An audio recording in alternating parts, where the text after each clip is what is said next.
Na linha com o deputado estadual, o Betão. Ele é do PT de Juiz de Fora, entendeu? E vai falar aqui no nosso programa de hoje sobre a questão aí do Covid-19 e a decisão do governo do estado de Minas Gerais em implantar a onda roxa em todos os municípios do estado. Deputado, muito boa tarde, é um prazer recebê-lo, senhor, aqui, mesmo que via telefone, está falando com o senhor aqui no programa Fala Cidade.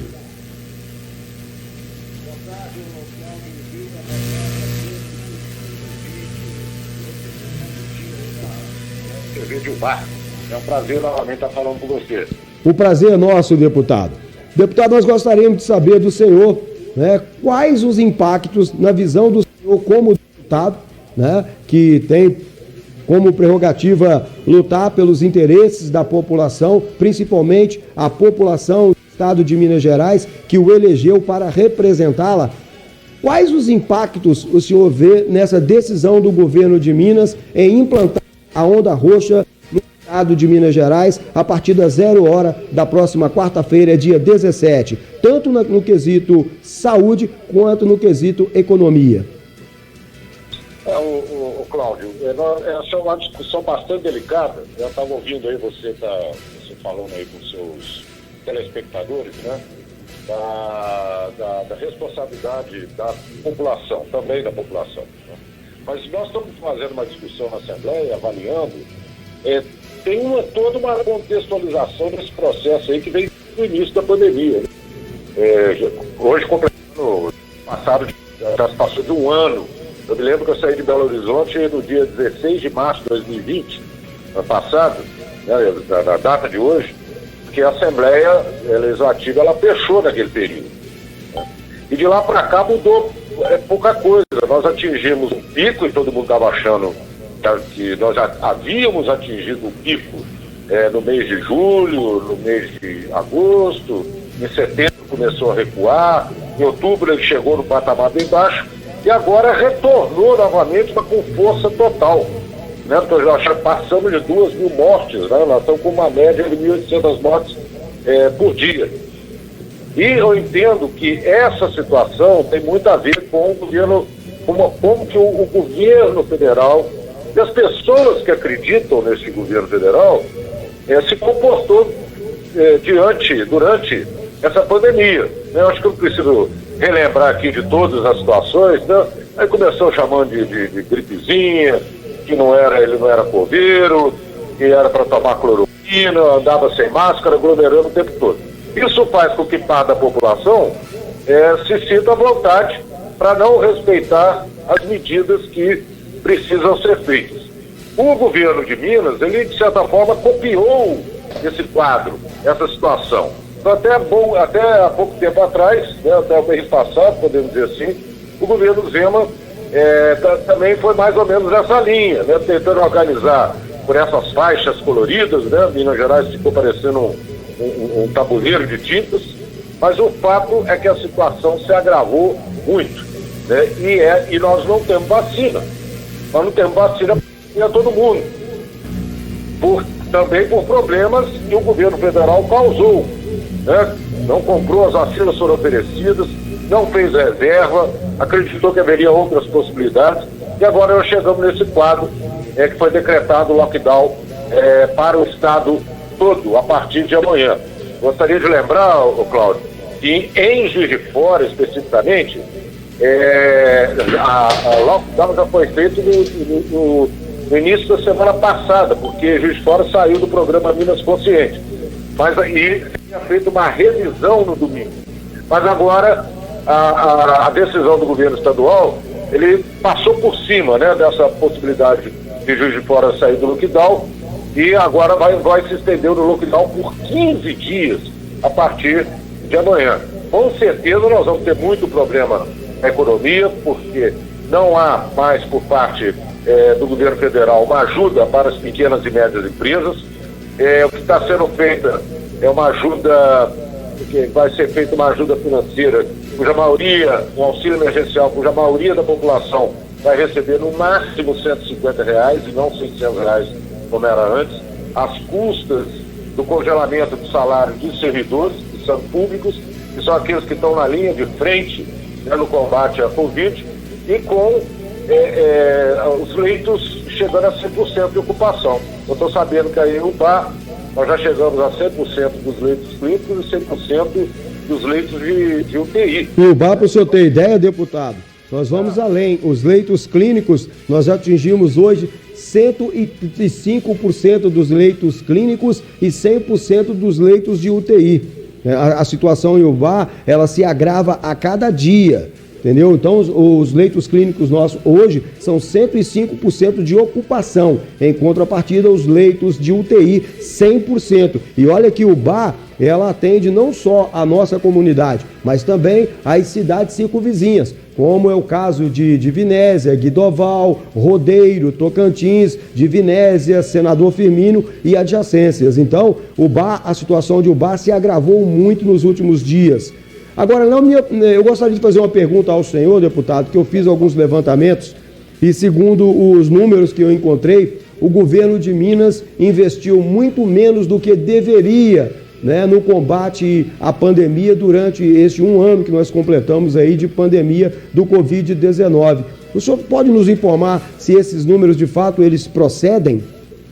Procedem, Cláudio. Ele gastou, não é só na pandemia, ele gastou menos com saúde que o Estado deveria gastar, né? Ele não investiu o mínimo constitucional de 10,75% do Estado em saúde, ele economizou 35%, em meio à pandemia. Parece que foi o único estado que fez isso nesse processo. Então, ele reduziu o investimento na saúde na passagem de 2019 para 2020. Né? E eu estava dizendo para você, Cláudio, que essa situação do lockdown não é o melhor, né? Porque tem problema realmente com a pandemia, com a economia. Mas o fato é que, na situação que nós estamos no momento, é o que tem que ser feito, tem que tentar garantir, agora com os consórcios de municípios, né, comprar essa vacina, que o governo federal não compra, quando ele compra, depois ele muda os números, né, e fazer testagem em massa. Aqui, Cláudio, eu chamo a atenção, porque a testagem em massa é a única forma que você tem de tentar fazer com que a economia funcione, né, garantir a vacina e tentar isolar aqueles segmentos que estão sendo infectados. Né? Então, nesse processo de testagem em massa, poderia ser garantida pelo governo federal, governo estadual, mas também por grandes empresas que podem testar periodicamente seus funcionários. Detectou que tem alguém infectado, vai isolar ele, vai isolar aquelas pessoas que estão com ele e prosseguem o trabalho. Isso não foi feito. O Brasil fez pouca testagem, né? Tem outros países que fizeram essa testagem em massa, que deu certo, como Israel, Nova Zelândia. O Brasil não fez, pelo contrário, desperdiçou 7 milhões praticamente de testes, que estão parados lá no aeroporto de Congonhas, em São Paulo. Né? Então, é uma longa discussão essa questão. O fato é que o Brasil está voltando para um quadro pior do que o primeiro semestre do ano passado, né? E está sendo motivo, inclusive, de repulsa por parte de outros países. O Brasil, para se ter uma ideia, ele vem sendo motivo de preocupação, como bem diz o senhor, em todo o resto dos países do mundo inteiro, porque, segundo relatos, se o Brasil atingir um número de 500 mil mortos, parecem, pelo que eu li, o Brasil pode entrar naquele ser chamado de uma situação de genocida. O governo do Brasil pode ser chamado de ser taxado como um genocida por não ter cuidado da saúde dos seus. Mas como o senhor disse, onde estávamos no início, que poderíamos combater com mais qualidade de vida, com mais responsabilidade, com mais transparência e evitar que chegássemos ao número alarmante de óbitos registrados no país, o nosso governo brincava com a doença. O nosso governo fazia da doença chacotas, fazia da doença um brinquedo dele, né? Sempre com tom irônico, ao invés de cuidar da saúde dos seus, para que foi eleito. Então, na realidade, o senhor citou bem, o senhor frisou bem a falta de respeito e de responsabilidade do nosso governo federal para com uma doença para com um vírus que vem ceifando vidas de milhares de brasileiros. Então hoje, milhares de famílias enterram seus mortos por causa da insanidade, digamos, de quem nos governa. Exato, Cláudio. E você pode ver, você deve ter assistido aí as manifestações que tiveram no domingo, das pessoas que acreditam, né, que ainda acreditam no governo. As pessoas se aglomeraram sem máscara, um brigando com o outro. Isso só aumenta a transmissão, né, do vírus. Então é um caso muito sério, realmente, esse processo que nós estamos vivendo, e que atinge toda a nossa região, aqui Juiz de Fora. Juiz de Fora está muito próximo da ocupação também de 100%, já teve que levar a gente para outros municípios, teve que mandar a gente para Carangola, porque está faltando leito. Aqui já está começando a ter fila de espera também. E, obviamente, isso acaba irradiando em toda a nossa região, né? Daqui da Zona da Mata, dessa porção, né, da Zona da Mata, que compreende grandes cidades como Juiz de Fora, Ubá, Viçosa, Muriaé, Carangola, e por aí afora, né? Ô, deputado, nós não podemos encerrar esse assunto sem tocar com o senhor em um assunto que recentemente ganhou a mídia brasileira e internacional, que é a decisão do Fachin em relação aí aos processos, né, que envolvia o ex-presidente Lula e a Lava Jato. Como é que o senhor viu aí no cenário político essa absolvição de tais processos contra o ex-presidente Luiz Inácio Lula da Silva? Ô Cláudio, nós temos dito desde que começou esse processo que há uma forte suspeição sobre o Moro, né, o ex-juiz Sérgio Moro, que fazia uma perseguição implacável sobre todos esses processos contra o Lula. Para você ter uma ideia do que é, eu só vou citar o caso do triplex de Guarujá, que essa história, né, não é uma história nova. Isso aconteceu com Juscelino Kubitschek, com Getúlio Vargas, porque sequer o enredo eles mudam, sabe, Cláudio? Então o triplex, o Lula teria roubado bilhões da Petrobras e ganhou um triplex com cama de beliche e um fogão de 4 bocas d'água, lá em Guarujá. Todo esse processo sempre foi eivado de uma série de contradições. A primeira das contradições era que isso não podia ser julgado em Curitiba, né? Mas ele conseguiu trazer para dentro de Curitiba. O que o Fachin fez foi, para tentar acabar com o processo de suspeição sobre o Moro, eliminar todas as acusações contra o Lula por causa de ter sido julgado em Curitiba, onde não podia ser julgado. Isso a defesa do Lula já falava desde 2016, e só agora é que saiu.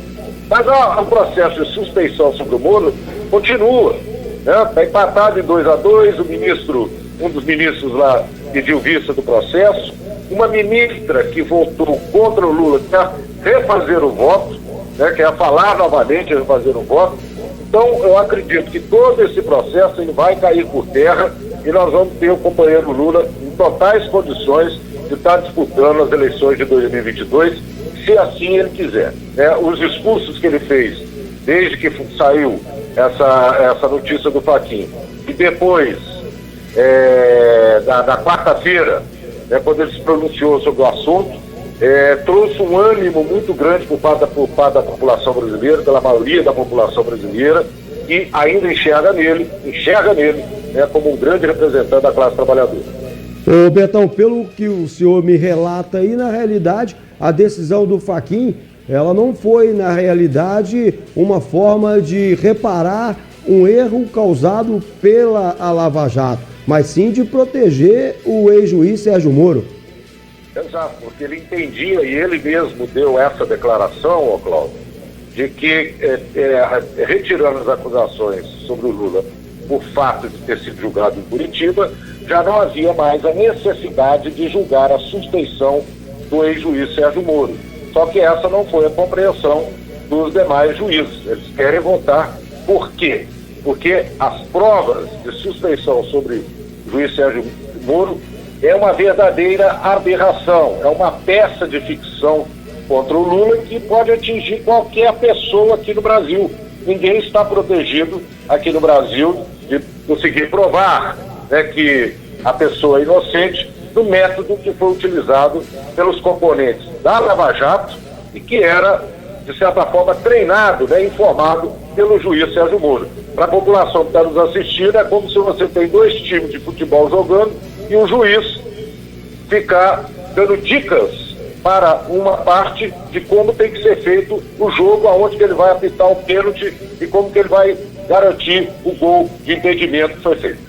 Muito bem. Deputado, nós gostaríamos de mais uma vez agradecer ao senhor, agradecer a sua assessoria através da assessora Cíntia, que nos permitiu, na tarde desta terça-feira, estar conversando com o senhor aqui através do programa Fala Cidade. Ao senhor, a Cíntia e todos os demais componentes aí da sua assessoria, o nosso muito obrigado e nos colocamos desde já à disposição do senhor para quando precisar aí se pronunciar através aqui do programa Fala Cidade, uma TV que vem crescendo a cada dia com aproximadamente 84 mil seguidores, com alcance indiscutível em audiência no horário. Eu te agradeço, Cláudio Oliveira, estou sempre à disposição. Nós estamos aqui em Juiz de Fora, né? Principalmente aqui em Juiz de Fora, pertinho do bar. Eu vou muito aí ao bar. Queria mandar um abraço aí para a militância do Partido dos Trabalhadores, para o vereador Zé Carlos do Sindicato, que deve estar nos ouvindo aí nesse momento. E espero em breve, Cláudio Oliveira, poder retornar aí ao vivo na sua TV. Será um prazer, deputado. Um abraço para o senhor.